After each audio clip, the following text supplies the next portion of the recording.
If I was a young man or woman, late mid-20s, thinking about going into the role of the teacher, most would not like to do that because the teacher role is not that respected.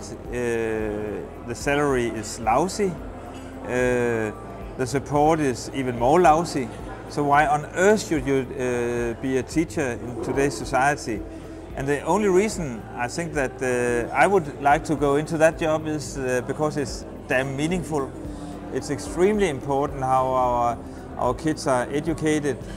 So I hope that a new kind of teacher program can give these young kids, young people, the skills to transform schools as we know it today, local communities as we know it today, the education ministry as we know it today, the business world as we know it today, to a much more interesting place to be, both as a kid, as a child, but also as teachers, as workers, and as the people who is in charge of the leadership of the schools.